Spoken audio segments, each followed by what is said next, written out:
Hello guys, अब मैं आपके सामने एनसीईआरटी का नया चैप्टर लेकर आई हूँ करोजन।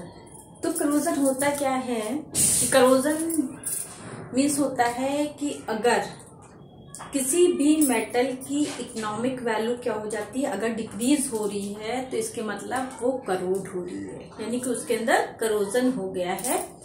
इससे क्या होता है, किसी भी मेटल की इकोनॉमिक वैल्यू डिक्रीज होती है। तो यहाँ पर गाइस हम देखते क्या है कि करोजन क्या होता है। तो सबसे पहले डिफिनीशन देखते हैं। तो डिफिनीशन सबसे पहले हम करोजन की सबसे पहले हम यहाँ पर डिफिनीशन देखेंगे।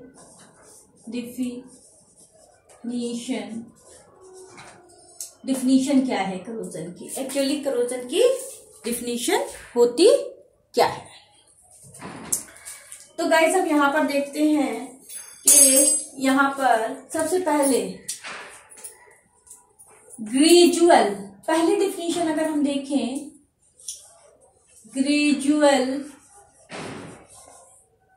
Gradual destruction of metal by means of air, यानी कि एयर के अंदर जो गैसेस हैं हमारी, जैसे ऑक्सीजन, कार्बन डाइऑक्साइड या सल्फर डाइऑक्साइड गैसेस, इनकी वजह से, यानी कि air and moisture means water की वजह से, एयर, मॉइस्चर, और क्या किसकी वजह से हो सकता है? एसिड्स की वजह से भी हो सकता है। और किसकी वजह से हो सकता है? And acid,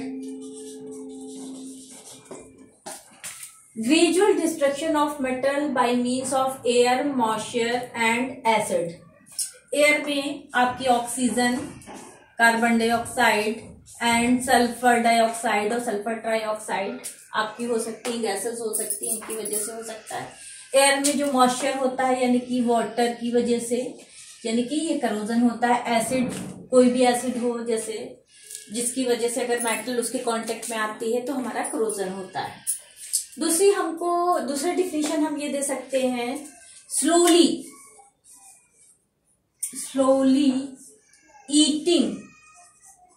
eating of metal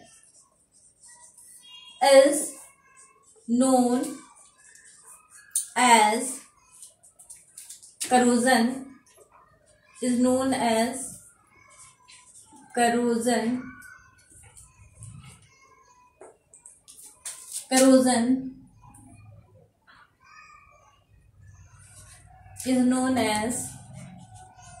corrosion,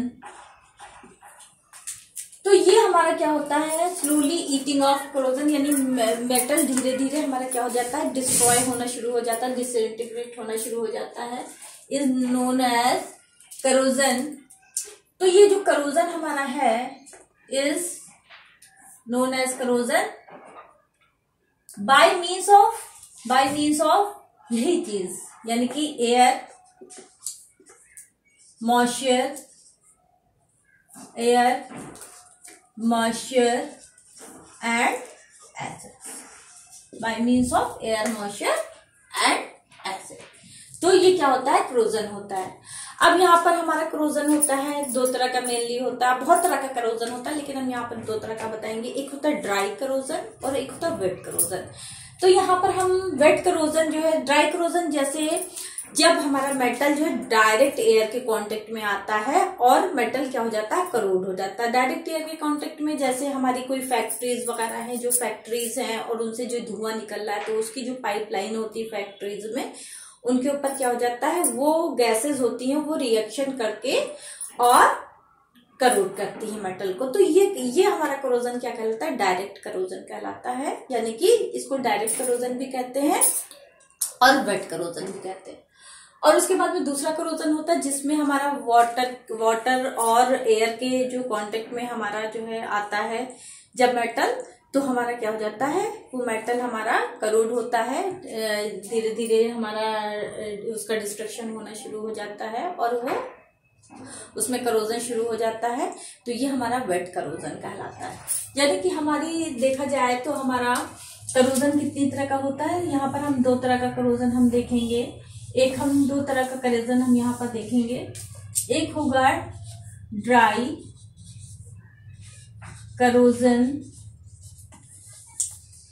इसको हम कहते हैं डायरेक्ट करोजन, डायरेक्ट करोजन। और दूसरा होता है हमारा वेट करोजन।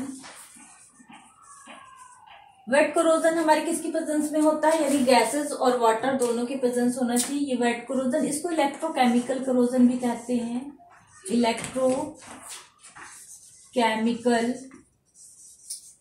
करोजन। यहां पर हमारी क्या चीज होता है, हमारा गैसेस, एयर एंड वाटर होना जरूरी है। वाटर यानी कि मॉइस्चर होना जरूरी है। और यहाँ पर हमारी गैसेस होती हैं डायरेक्ट करोजन में। अब हम यहाँ पर देखते हैं, यहाँ पर हम ये देखेंगे कि हमारा जो करोजन होता है, तो करोजन हमारा कॉपर में भी होता है, एल्युमिनियम में भी होता है, सिल्वर में भी होता है। और यहाँ पर जो हम करोजन देखेंगे, हमारा यहाँ पर आयरन में जो करोजन होता है, वहां पर हम वो करोजन देखने जा रहे हैं। और उसकी यहाँ पर हम मैकेनिज्म देखेंगे कैसे होंगे। यानी कि करोजन हमारा किन किन मेटल्स में होता है। मेनली जो हमारा सीबीएसई में क्वेश्चन आता है कि किन मेटल्स में हमारा करोजन होता है, तो करोजन हमारा होता है आयरन, और हमारा आयरन में करोजन हुआ। दूसरा हमारा कॉपर में करोजन है, और आयरन, कॉपर और सिल्वर में करोजन होता है। तो हमारा ये जो करोजन होता है, जैसे आयरन में और कॉपर में और जो हमारा सिल्वर में होता है, तो हमारा ये करोजन जो होता है, ये जो है तीन मेनली करोजन हम यहाँ पर पढ़ेंगे, आयरन में, कॉपर में, सिल्वर में। तो आयरन में जो हमारा करोजन होता है, इसको एक स्पेसिफिक नाम दिया गया है, इसको कहते हैं रस्ट। क्या कहते हैं, रस्ट। यानी कि ये जो करोजन होता है, इसको कहते हैं रस्टिंग। तो यहाँ पर यही हमारा क्या है, वेट करोजन है, और इसको इलेक्ट्रोकेमिकल करोजन भी कहेंगे। तो यहाँ पर हम मेनली रस्टिंग हम पढ़ने जा रहे हैं, उसकी मैकेनिज्म की रस्टिंग कैसे होती है और उसकी मैकेनिज्म हमारी कैसे होती है, हम यहाँ पर ये चीजें पढ़ेंगे। तो यहाँ पर अब हम देखते हैं वेट करोजन में रस्टिंग एंड इट्स मैकेनिज्म, कि रस्टिंग यानी कि हमारी कैसे होती है और इसका मैकेनिज्म हमारी क्या क्या है। तो ये हम यहाँ पर देखेंगे कि रस्टिंग हमारी कैसे होती है और उसकी मैकेनिज्म हमारी क्या है। तो गाइस हम यहाँ पर ये देखते हैं। सबसे पहले हम यहाँ पर आते हैं, तो सबसे पहले हम ये देखेंगे गाइस,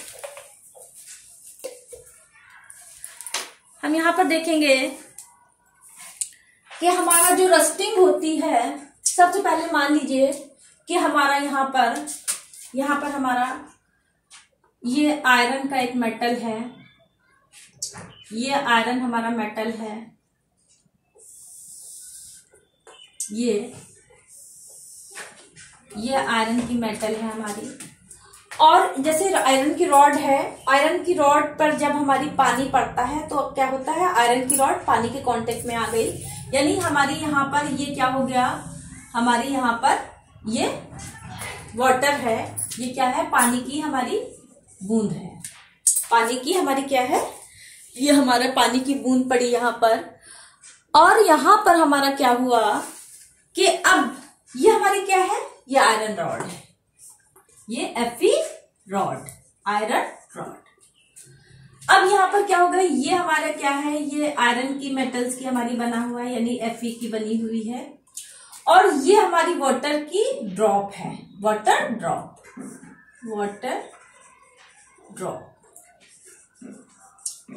अब गाइस होता क्या है कि जैसे हमारा आयरन वाटर के कांटेक्ट में आया, और कांटेक्ट में आने के बाद हमारी और क्या है, एयर है, एयर है बाहर, हमारी बाहर क्या है, एयर है, और एयर से हमारी क्या हो गया, कार्बन डाइऑक्साइड हमारी, क्योंकि पानी में डिसॉल्व होती है तो ये एयर से कार्बन डाइऑक्साइड हमारी क्या हो जाएगी, ये पानी के अंदर घुल जाएगी, और ऑक्सीजन भी हमारी पानी के अंदर आकर घुल जाएगी। तो ये हमारी दो जो कार्बन डाइऑक्साइड और वाटर जो हमारा क्या होता है कि पानी के अंदर डिसॉल्व हो जाती है। बस जैसे ही हमारा वाटर जो है हमारा एयर के कांटेक्ट में आया, और आयरन जो है हमारा वाटर और एयर के कांटेक्ट में आया, समझ लीजिए क्रोजन हमारा शुरू हो जाता है। तो यहाँ पर क्या होता है, तो यहाँ पर हम रिएक्शंस देखते हैं सबसे पहले कि इसकी मैकेनिज्म कैसी होती है। तो पहली इसमें क्या हुआ कि पहला हमारा क्या हुआ, कार्बन डाइऑक्साइड और oxygen dissolve in water. Okay, ये दोनों हमारी वाटर में डिसॉल्व हो गई। दूसरी हमारा क्या हुआ, दूसरी हमारी रिएक्शन, अब जैसी ही हमारी वाटर में डिसॉल्व होती है, तो जब हमारी ये वाटर में डिसॉल्व हुई तो हमारा क्या होगा, जब अब इसके अंदर क्या है, वाटर है, तो कार्बन डाइऑक्साइड जब वाटर से मिलेगा तो हमारी दूसरी रिएक्शन क्या होगी, ये कार्बन डाइऑक्साइड और वाटर, जैसे ही हमारा कार्बन डाइऑक्साइड और वाटर आपस में मिला तो हमारा क्या होगा, यानी कि दूसरी रिएक्शन, कार्बन डाइऑक्साइड जब वाटर से रिएक्ट करता है तो ये कार्बोनिक एसिड बनाता है, H2CO3। This is carbonic acid है ये। और ये जो कार्बोनिक एसिड है ये हमारा डिसोशिएट हो जाता है। किसमें डिसोशिएट हो जाएगा, ये हमारा कार्बोनिक एसिड हो जाएगा डिसोशिएट, यानी कि H2CO3 हमारा डिसोशिएट हो जाता है H+ में, और 2H है तो 2H+, और CO3-2 में, कार्बोनेट आयन में और हाइड्रोजन आयन में, इसमें ये हमारा डिसोशिएट हो गया। अब जैसे हमारा ये इसके अंदर डिसोशिएट हुआ, यानी कि इस ड्रॉप के अंदर, ये जो हमारी ड्रॉप दिख रही है इसके अंदर हमारा क्या बना, कार्बोनिक एसिड बन गया, और कार्बोनिक एसिड किसमें डिसोशिएट हो गया, हाइड्रोजन आयन और कार्बोनेट आयन में हमारा क्या हो गया, डिसोशिएट हो गया। अब दूसरा ये है कि हाइड्रोजन आयन हमारे और कहां से मिल सकते हैं, हाइड्रोजन आयन हमारे, दूसरा क्या है, हाइड्रोजन आयन हमारे वाटर से भी मिल सकते हैं। हमारे कहां से मिल सकते हैं कि हाइड्रोजन आयन हमारे वाटर, यानी कि वाटर भी हमारा क्या होता है, ऑटो आयोनाइज हो जाता है। ऑटो आयोनाइज होकर ये क्या पड़ता है, ये हमारा देता है H+ एंड OH- में। ओके, ये बहुत ही कम मॉलिक्यूल, वाटर के कई मॉलिक्यूल में बहुत ही कम आयोनाइज होता है, लेकिन इससे भी हमारा हाइड्रोजन आयन यहाँ पर हमें मिल जाएंगे। अब जैसे ही हमारे वाटर में हाइड्रोजन आयन ये फ्री हो गए, ये हाइड्रोजन आयन हमारे फ्री हो गए, यानी कि ये हमारे इलेक्ट्रॉन एक्सेप्टर हो गए, यानी कि ये हाइड्रोजन आयन हमारा इलेक्ट्रॉन को एक्सेप्ट कर सकता है। अब इलेक्ट्रॉन हमारे कहां से आएंगे, क्योंकि हमारी ये आयरन रॉड है, तो आयरन रॉड हमारी क्या होगी, ये जो है मेटल में टेंडेंसी होती है टू लूज इलेक्ट्रॉन, मेटल में टेंडेंसी होती है यानी कि इलेक्ट्रॉन को लूज करने की, यानी ऑक्सीडाइज होने की टेंडेंसी होती है ये। तो अब हमारा आयरन क्या करेगा, यहाँ आयरन हमारा एक आयरन मान लीजिए ये हमारा आयरन है, इसने 2 इलेक्ट्रॉन्स अपने लूज कर दिए। अब इसने 2 इलेक्ट्रॉन्स हमने लूज किए यहाँ पर, क्योंकि इलेक्ट्रॉन को लूज करके H+ आयन यहाँ पर बन रहा है, तो यहाँ पर जहां यहाँ पर इलेक्ट्रॉन को लॉस हो रहा है, तो यहाँ पर ये हमारा पोर्शन क्या कहलाया, एनोड। जहां पर लॉस ऑफ इलेक्ट्रॉन होता है वो पोर्शन क्या कहलाता है, एनोड। मेटल में ये पोर्शन एनोड कहलाता है, जहां से लॉस ऑफ इलेक्ट्रॉन होता है। अच्छा मान लीजिए, और ये जो है इस आयरन ने 2 इलेक्ट्रॉन लूज करके ये किसमें चेंज हो गया, Fe+2 में, Fe+2 में। इसी तरह दूसरे मॉलिक्यूल ने भी 2 इलेक्ट्रॉन लूज किए और Fe+2 में, तो यहाँ पर टोटल हमारे कितने इलेक्ट्रॉन, 4 इलेक्ट्रॉन हमारे लूज हुए। अभी ये बताएंगे 4 इलेक्ट्रॉन हमारे यहाँ पर क्यों लिया गया। यानी कि हमारी अगर थर्ड रिएक्शन हम देखें, यानी कि ये जो हमारा ये हाइड्रोजन जो थी, अब ये हाइड्रोजन जो हमारी है, ये इलेक्ट्रॉन्स क्या करेंगे, ये इलेक्ट्रॉन कैच किए जाएंगे, किसके द्वारा कैच किए जाएंगे, इस हाइड्रोजन, किसकी प्रेजेंस में, इस हाइड्रोजन और प्लस वाटर की प्रेजेंस में ये क्या करेगा, ये हाइड्रोजन ये इलेक्ट्रॉन को हमारे कैच करेगी और ये इलेक्ट्रॉन को ऑक्सीजन भी डायरेक्ट क्या कर सकता है, ले सकता है। तो सबसे पहले हम ये देखते हैं कि ये इलेक्ट्रॉन जो हमारे लॉस्ट हुए, सबसे पहले आयरन ने क्या किया, सबसे पहले आयरन ने हमारा क्या किया, 2 इलेक्ट्रॉन्स को लूज करके आयरन +2 में चेंज हो गया। 2 इलेक्ट्रॉन इसने लूज किए और आयरन +2 में हमारा चेंज हो गया। अब ये आयरन +2 में जैसे हमारा चेंज हुआ, तो अब जैसे यहाँ 2 इलेक्ट्रॉन हमें मिले, यहाँ हमें 2 इलेक्ट्रॉन जैसे ही मिले, तो ये इलेक्ट्रॉन हमारे कहाँ जाएंगे, ये इलेक्ट्रॉन हमारी ये ले लेगी। कौन ले लेगा, ये हाइड्रोजन हमारी ये इलेक्ट्रॉन लेंगी। तो यानी कि इस हाइड्रोजन ने हमारे क्या किया है, इस हाइड्रोजन ने हमारे 2 इलेक्ट्रॉन्स को ये ले लिया इसने, और इन 2 इलेक्ट्रॉन को लेकर ये न्यूट्रल हो गया, यानी कि 2 हाइड्रोजन एटम इसने बना दिए, 2 हाइड्रोजन एटम इसने बना दिए। अब जब ये 2 हाइड्रोजन एटम न्यूट्रल बन गए हमारे, 2 यहाँ पर इसने 2 इलेक्ट्रॉन लिए और यहाँ से 2 हाइड्रोजन एटम इसने बना दिए। तो अब जैसे ये हाइड्रोजन एटम हमारे बनेंगे, ये हाइड्रोजन एटम बन गए इसने,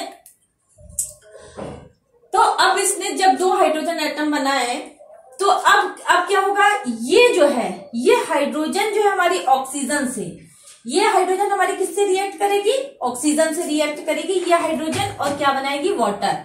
यानी कि 2 हाइड्रोजन प्लस ऑक्सीजन आपस में रिएक्ट करके इन लोगों ने क्या बना लिया, वाटर बनाया। अब देखो यहाँ ऑक्सीजन के 2 मॉलिक्यूल है, ऑक्सीजन के 2 मॉलिक्यूल है, तो हमारे वाटर के कितने मॉलिक्यूल बनने चाहिए, 2 मॉलिक्यूल बनने चाहिए। तो अब देखो ऑक्सीजन 2, तो वाटर के 2 मॉलिक्यूल, यानी कि 1 मॉलिक्यूल वाटर में 1 ऑक्सीजन होती है, तो यहाँ पर 2 ऑक्सीजन है, तो 2 वाटर के मॉलिक्यूल हमने यहाँ पर बना दिया। ये देखिए वाटर के 2 मॉलिक्यूल हमारे यहाँ पर बन गए। अब जैसे ये 2 मॉलिक्यूल हमारे वाटर के बने हैं, यहाँ पर देखिए 2 मॉलिक्यूल हमारा वाटर का बन गया। अब यहाँ पर देखिए कितनी हाइड्रोजन कितनी हो गई, 4 हो गई। तो अब यहाँ पर इस हाइड्रोजन को अगर हम बैलेंस करें, तो यानी कि इस हाइड्रोजन को हम 4 कर दें, इस हाइड्रोजन को हम कितना कर दें, 4 कर दें।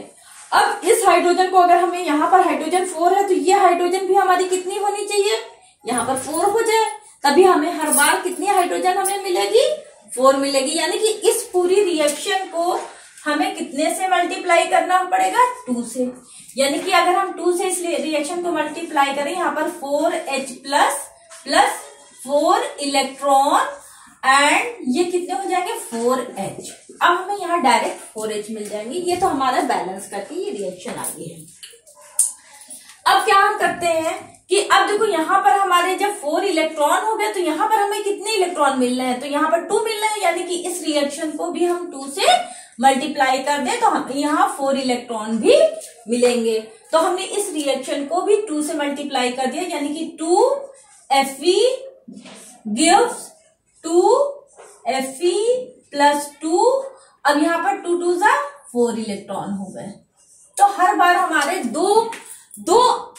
दो आयरन के जो एटम है वो जो है क्या करेंगे, जो है 4 इलेक्ट्रॉन को हमारे क्या करेंगे, 4 इलेक्ट्रॉन को लूज करेंगे, और ये 4 इलेक्ट्रॉन हमारे 4 हाइड्रोजन को न्यूट्रल करेंगे, और ये 4 हाइड्रोजन ऑक्सीजन से मिलकर हमारे वाटर के 2 मॉलिक्यूल्स को बनाएंगे। तो अब अगर हम यहाँ पर ओवरऑल रिएक्शन देखें, तो हमारी ओवरऑल रिएक्शन हम ये वाली रिएक्शन ले रहे हैं। कौन सी रिएक्शन, हम ये वाली रिएक्शन एक ले रहे हैं, और एक हमारी ये वाली रिएक्शन है, और एक ये वाली रिएक्शन। इन तीनों से हम ओवरऑल रिएक्शन को निकालेंगे।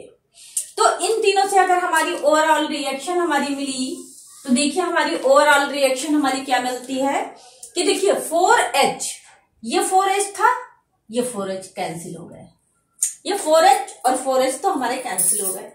फिर यहाँ पर हमारे 4 इलेक्ट्रॉन ये है, और इधर भी हमारे 4 इलेक्ट्रॉन है।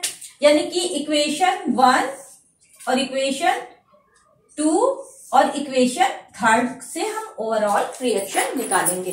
तो यहाँ पर देखिए हमारे यहाँ पर क्या हुआ, यहाँ पर 4 और 4 ये हमारी कैंसिल हो गए। तो हमारी देखिए इस रिएक्शन में हमारा क्या बचा, सिर्फ 2Fe, यानी कि 2Fe 2 आयरन, और यहाँ पर क्या बचा इसमें 4H प्लस बचा, और यहाँ पर 2 यहाँ पर ऑक्सीजन, यानी कि आयरन हमारा ऑक्सीडाइज हुआ, किसकी प्रेजेंस में, H प्लस आयन की प्रेजेंस में ऑक्सीडाइज हुआ। और यहां से देखिए हमारी रिएक्शन जो बचा, यहां से हमारा क्या बचा था, इस रिएक्शन से हमने लिया था 2Fe प्लस, ये देखिए ऑक्सीडाइज हो गया क्योंकि इस पे पॉजिटिव चार्ज इंक्रीज हो गया, यानी कि इंक्रीज इन पॉजिटिव चार्ज हमने बताया था मेटल पे अगर पॉजिटिव चार्ज इंक्रीज करता तो यानी वो मेटल ऑक्सीडाइज हुआ है। तो देखिए यहाँ पर न्यूट्रल था और यहाँ पर ये +2 स्टेट में आयरन आ गया। अब इसके बाद में यहाँ पर क्या बचा, सेकेंड रिएक्शन में यहाँ पर कुछ नहीं बचा, और यहाँ पर क्या बचा, 2 वाटर के मॉलिक्यूल हमारे बच गए। अब देखिए हमारा यहाँ पर बात आती है, यानी कि ये जो हमारे 2 यहाँ पर आयरन क्या करता है, यहाँ पर आयरन के 2 हमारे जो यहाँ पर आयरन के 2 एटम जो हैं, 2 इलेक्ट्रॉन्स को एक एटम ने 1 निकाला, दूसरे एटम में 2 निकाले, तो 4 इलेक्ट्रॉन्स जो है ये क्या करते हैं, जो H प्लस आयन हमारे यहाँ से आए थे उनको न्यूट्रल उनकी प्रेजेंस में और प्लस ऑक्सीजन की प्रेजेंस में हमारे क्या करते हैं, आयरन को ऑक्सीडाइज कर देते हैं। आयरन को क्या करते हैं, ऑक्सीडाइज करते हैं। तो हमारा ये देखो आयरन यहाँ पर हमारा क्या हो गया, ऑक्सीडाइज हो गया। अब हमारा यहाँ पर आयरन ऑक्सीडाइज हो गया, तो अब हमारा रस्ट का जो फार्मूला होता है, हमें पता है कि रस्ट का जो फार्मूला होता है वो होता है Fe2O3 इंटू XH2O। ये हमारा रस्ट का फार्मूला होता है, this is a formula of rust. यानी कि रस्ट के फार्मूले में हमारी जैसे ये जो रस्ट का फार्मूला Fe2O3 एंड XH2O ये रस्ट का फार्मूला है, तो इसमें आयरन हमारी +3 स्टेट में है, और यहाँ पर अभी आयरन हमारी क्या मिली, आयरन हमें मिली +2 स्टेज में मिली। तो अब हमारा क्या हो गया, अब ये जो हमारा यहाँ पर +2 स्टेज थी, ये 1 इलेक्ट्रॉन को लूज करके अपना ये 1 इलेक्ट्रॉन हमारा लूज करेगा, यानी कि 1 इलेक्ट्रॉन कब लूज करेगा, हमने बताया था ऑक्सीडेशन क्या होता है, ऑक्सीडेशन हमारा होता है ऑक्सीजन का जुड़ना, ऑक्सीडेशन है, यानी कि ये आयरन फिर हमारी ऑक्सीजन से रिएक्ट करेगी in presence of water, water की हेल्प से, तो यानी कि ये ऑक्सीजन हमारी वाटर की हेल्प से ऑक्सीजन के साथ रिएक्ट करेगी with the help of water, oxygen से रिएक्ट करेगी with the help of water, और फिर फर्दर ये स्टेज 3 में आयोनाइज होगी।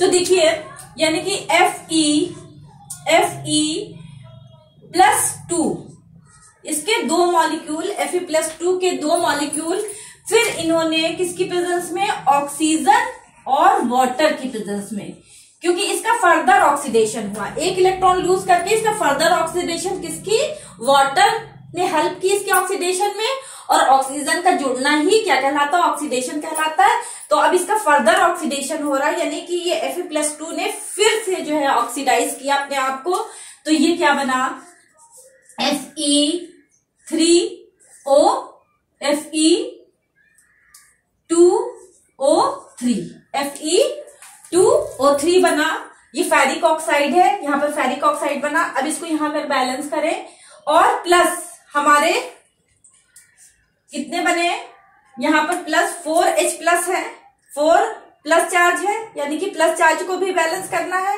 तो यानी कि 4 हाइड्रोजन एटम इधर बचेंगे, क्योंकि प्लस चार्ज को बैलेंस करने के लिए 4। अब देखो यहाँ पर हमारा ऑक्सीजन कितना है, 3, तो यहाँ पर ऑक्सीजन 3 हमें करनी है, और यहाँ पर ऑक्सीजन वैसे 3 है, लेकिन यहाँ पर हाइड्रोजन हमारी कितनी है, 2, और यहाँ पर हाइड्रोजन 4 है। तो अब यहाँ पर इस हाइड्रोजन को हम 4 अगर कर दें, तो यहाँ पर इस हाइड्रोजन को 4 कर दे, तो यहाँ पर 4 हमारी हाइड्रोजन हुई। तो जब हमारी 4 हाइड्रोजन, क्योंकि हमें 4 ये 4H प्लस, 1 आयरन पे 2 प्लस चार्ज, तो 2 आयरन पे 4 प्लस चार्ज, इस 4 प्लस चार्ज को बैलेंस करने के लिए हमें 4H प्लस आयन जोड़ने पड़े। तो ये जो हमने 4H प्लस आयन जोड़े हैं, तो ये हमारे क्या हो जाएंगे, ये जो 4H प्लस आयन जोड़े तो ये हमारे क्या हो जाएंगे, इस चार्ज को बैलेंस करेंगे। तो अब इसकी वजह से हमें यहाँ पर 2 करने पड़ेंगे। तो अब हाइड्रोजन कितने हो गए, 2 2 जा 4 हमारी हाइड्रोजन हो गई। यहाँ पर 2 2 जा 4 हाइड्रोजन, यहाँ पर भी 4 हाइड्रोजन है। अब देखिए ऑक्सीजन 3 है, तो ऑक्सीजन हमारा कितना है 2, ये ऑक्सीजन हो गया, और यहाँ पर 2 4 हो गए। तो यहाँ पर अगर एक ऑक्सीजन कर दे, इसको अगर 1/2 कर दे, ये देखिए 1/2 कर दिया, तो यहाँ पर अब एक ऑक्सीजन को हमने आधा, 2 ऑक्सीजन को आधा कर दिया, तो 1 ऑक्सीजन हुई, तो 2 ये ऑक्सीजन और 1 ये ऑक्सीजन, 3 ऑक्सीजन हो गई। तो अब हमारी रिएक्शन बैलेंस हो गई। अब यहाँ पर जो हमारा बना फेरिक ऑक्साइड बना। तो ये जो फेरिक ऑक्साइड हमारा बना, अब रस्ट का हमारा फार्मूला क्या होता है, Fe2O3 एंड H2O।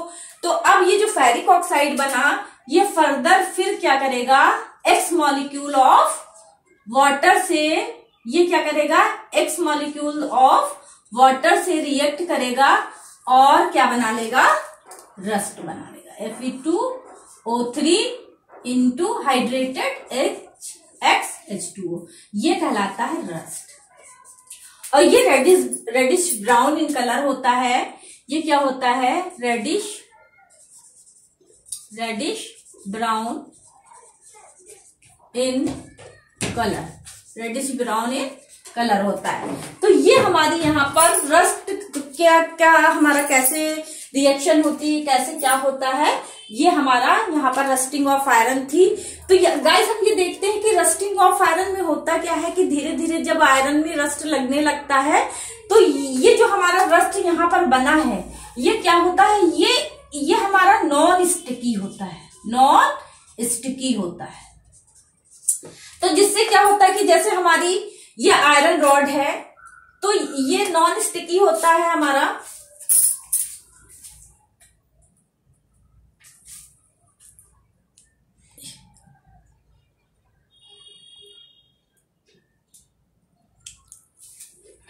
ये हमारा नॉन स्टिकी होता है। तो हम ये देखते हैं कि जैसे हमारी ये आयरन की रॉड है, जैसे ये आयरन की रॉड है, तो अगर इसको हम खुला छोड़ देते हैं तो इसके ऊपर ये हमारा क्या हो जाता है, तो ये हमारा क्या होता है, जो रस्ट यहाँ पर ये बना, ये आकर यहाँ पर क्या हो जाता है, डिपोजिट हो जाता है। ये हमारा क्या होता है, यहाँ पर आकर डिपोजिट हो जाता है। यही हमारा रस्ट यहाँ पर आकर डिपोजिट होता है। और ये नॉन स्टिकी होता है। ये कैसा होता है, नॉन स्टिकी होता है, जिसकी वजह से ये क्या होता है, पोरस होता है। नॉन स्टिकी होता है और पोरस होता है, जिसकी वजह से क्या होता है कि ये मान लो यहाँ पर डिपोजिट हुआ और थोड़े दिन के बाद ये क्या हो जाता है, क्योंकि नॉन स्टिकी होता है तो ये पोरस होता है, तो ये यहाँ से इसकी परतें हट जाती हो। आपने देखा होगा कि आयरन में जो क्या होता है, जो रस्ट होता है तो रस्ट की परतें हटती हैं।